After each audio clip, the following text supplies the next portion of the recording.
Salut!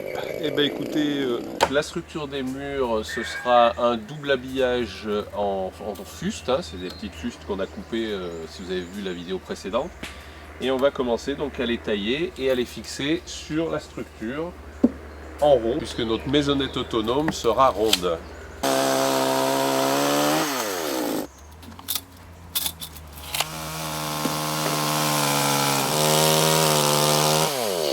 Donc voilà la coupe que je souhaitais obtenir afin de pouvoir utiliser le champ-plat pour le mettre donc contre les poutres porteuses. Alors une fois que mes découpes sont faites, je vais donc pré-percer et puis on va mettre des vis de charpentier Fischer pour tenir donc notre poteau à la base. Donc là on va visser donc notre vis de charpentier, c'est quand même déjà de la vis sérieuse là. Hein.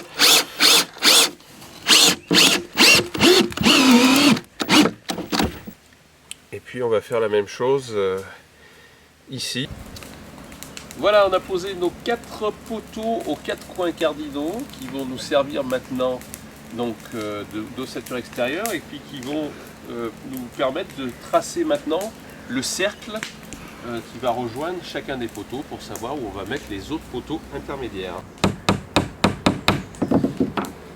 Et ensuite on va tracer donc notre cercle à partir de là.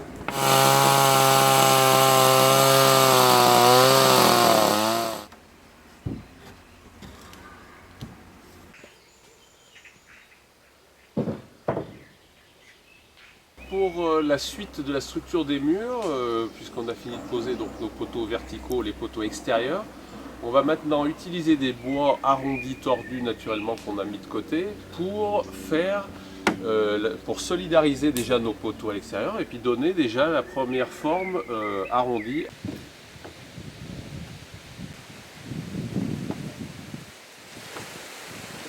Alors le principe, comme vous le voyez, c'est vraiment d'arriver à tresser nos branches entre nos poteaux sur le principe d'un panier en fait. Hein, si vous prenez un brin d'osier, c'est pas solide, mais si vous prenez un panier, c'est extrêmement solide parce qu'on l'aura tressé.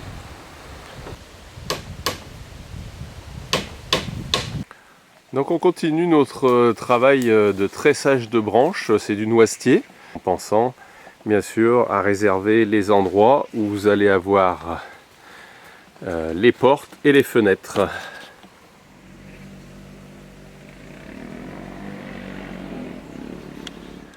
On va rejoindre donc en haut les différentes perches avec des morceaux de bois donc un peu plus conséquents sur lesquels reposeront donc nos perches pour faire le toit.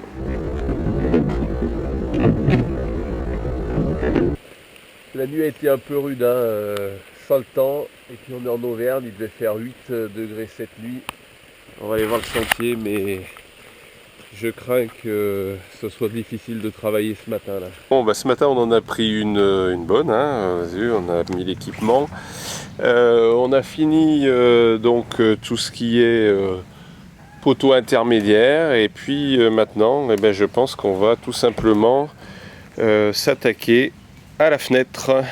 Pour faire notre fenêtre, vous voyez qu'on avait prévu un poteau à mi-hauteur et on va maintenant prévoir le cadre pour pouvoir mettre notre fenêtre de niveau. Par choix, j'aurais pas pris une fenêtre en bois exotique bien évidemment, sauf qu'il en existe des stocks d'occasion absolument phénoménaux en France. Donc plutôt que de faire fabriquer une autre fenêtre et de couper encore du bois, j'ai récupéré celle-ci. En plus le tarif était intéressant. Alors on va présenter le cadre vide, voilà, qui nous donne donc une bonne idée. Et puis maintenant on va pouvoir mettre des montants verticaux de chaque côté, un autre montant vertical dessous pour solidariser tout ça. Alors une fois que ma fenêtre est positionnée et mise de niveau, bien sûr, on va réutiliser ce que je vous avais déjà présenté une première fois, donc les vis Fischer spécial menuiserie. On va donc percer ce montant là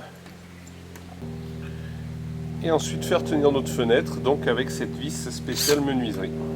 Alors dans la série maisonnette autonome on continue avec comme vous le voyez donc en haut l'extérieur de nos murs est relié et au centre on a mis un tronc qui traverse, fixé donc sur des montants avec une vis de charpentier qui traverse de part en part, pour avoir donc une solidité entre les murs, puisque les murs ainsi sont solidarisés dans leur largeur. Alors en Auvergne, il n'y a pas de maison sans toit. On va s'attaquer donc à la charpente. On va retrouver la roue que je vous avais présentée, qu'on a préparée en atelier. Pour faire la pièce haute, j'ai utilisé une ancienne roue de charrette, enfin même de brouette exactement. Le bout des perches en bois qui servira donc de structure à la toiture sera taillé de cette façon, à savoir avec l'embout réduit. Et on viendra l'appuyer ici, tout le tour, avec 18 perches. Et bien sûr, fixé à cet endroit avec une vis et un système de tendeur que je vous montrerai par la suite. Alors, quelques explications sur ma façon de procéder. Donc, je viens en fait de visser des planches qui font 2,30 m, qui correspondent donc à la hauteur qui va me rester quand j'aurai posé ces planches sur mon échafaudage. Et ensuite, on va monter la roue et la mettre en place. Alors là, bien sûr, c'est la partie un petit peu aventure, hein, puisque quand on est seul, eh ben, il faut arriver à faire tout ce qu'il y a à faire, et à savoir monter cette roue, la fixer, et puis commencer la charpente. Voilà, donc l'opération est faite. Je vous cache pas que c'était un peu rock and roll tout seul, mais tout s'est bien passé. Et on continuera avec des perches de plus forte section pour le reste de la charpente.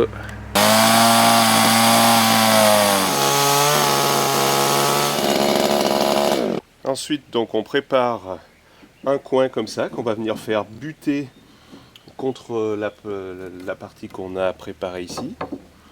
Et on va la visser et ça nous permettra de tenir. Voilà donc ce que ça donne sur la partie extérieure, hein. Donc on voit le coin qu'on a mis tout à l'heure qui vient buter la contre. Et puis on va le fixer en perçant et en mettant donc toujours nos vis spéciales menuiserie.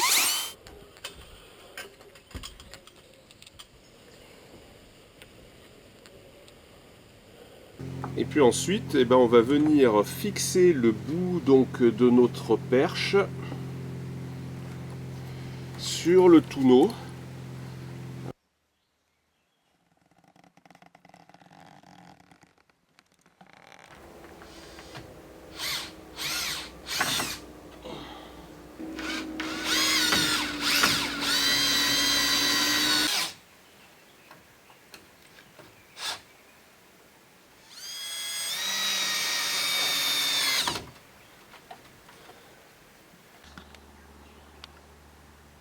On fait un cerclage sur toute la périphérie qui permettra au mur en haut de supporter toute pression qu'il va y avoir avec le poids de la neige et de la charpente.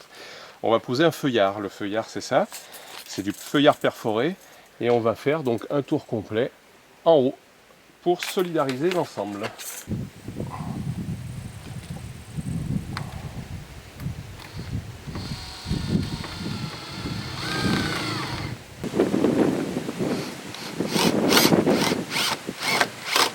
Voilà pour ce nouvel épisode et on se retrouvera donc la prochaine fois pour faire la couverture et l'étanchéité de la toiture.